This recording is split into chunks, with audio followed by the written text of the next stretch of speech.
फरीसियों में उसे एक शख्स निकोडेमस नामी यहूदियों का सरदार था। एक रात वो यीशु के पास आया। ए रब्बी, हम जानते हैं कि तू खुदा की तरफ से उस्ताद होकर आया है।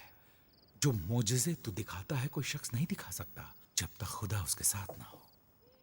मैं तुझसे सच कहता हूं कि जब तक कोई नए सिरे से पैदा ना हो वो खुदा की बादशाही को नहीं देख सकता। आदमी जब बूढ़ा हो गया तो क्यों कर दोबारा अपनी माँ के पेट में दाखिल होकर पैदा हो सकता है। मैं तुझसे ये सच कहता हूं, जब तक कोई आदमी पानी और रूह से पैदा ना हो वो खुदा की बादशाही में दाखिल नहीं हो सकता। जो जिस्म से पैदा हुआ है जिस्म है, और जो रूह से पैदा हुआ है रूह है।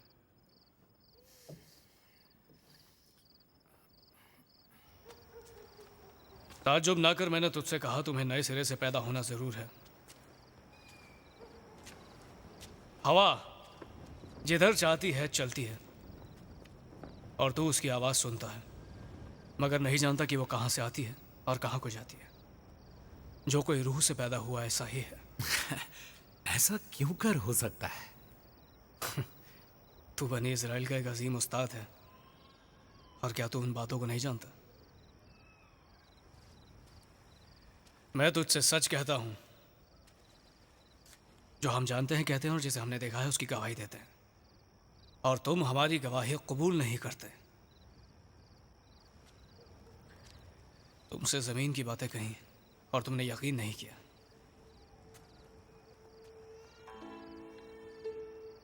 तो अगर मैं तुमसे आसमान की बातें कहूं तो क्यों कर यकीन करोगे?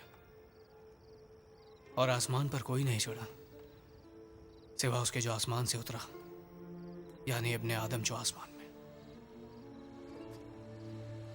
और जिस तरह मूसा ने सांप को बियाबान में ऊंचे पर चढ़ाया, उसी तरह जरूर है कि इब्ने आदम भी ऊंचे पर चढ़ाया जाए, ताकि जो कोई ईमान लाए उसमें हमेशा की जिंदगी पाए।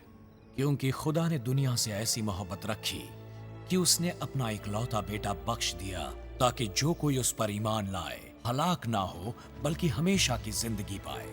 क्योंकि खुदा ने बेटे को दुनिया में इसलिए नहीं भेजा कि दुनिया पर सजा का हुक्म करे, बल्कि इसलिए कि दुनिया इसके वसीले से नजात पाए। जो इस पर ईमान लाता है उस पर सजा का हुक्म नहीं होता। जो कोई उस पर ईमान नहीं लाता उस पर सजा का हुक्म हो चुका, इसलिए कि वो खुदा के इकलौते बेटे के नाम पर ईमान नहीं लाया।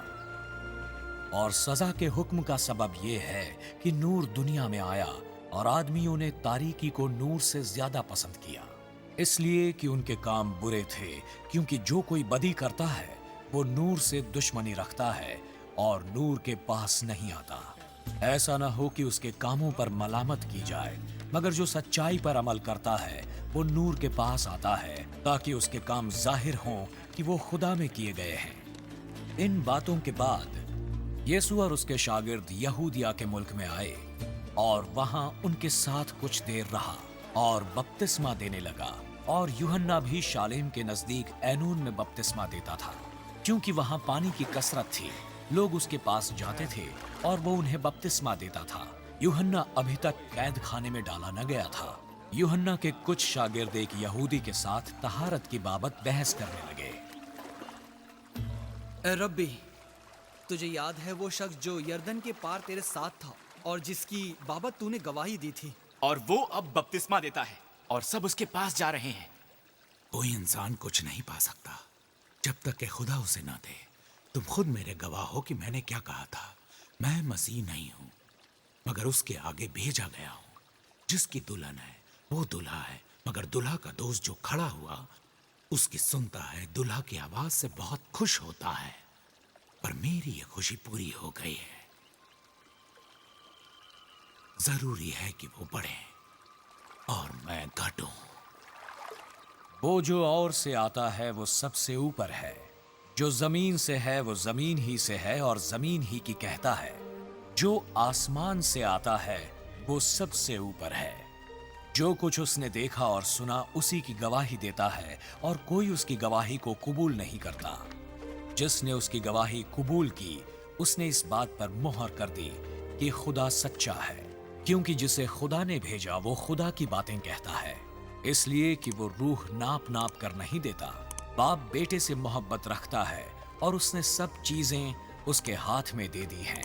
जो बेटे पर ईमान लाता है हमेशा की जिंदगी उसकी है, लेकिन जो बेटे की नहीं मानता जिंदगी को न देखेगा बल्कि उस पर खुदा का गजब रहता है।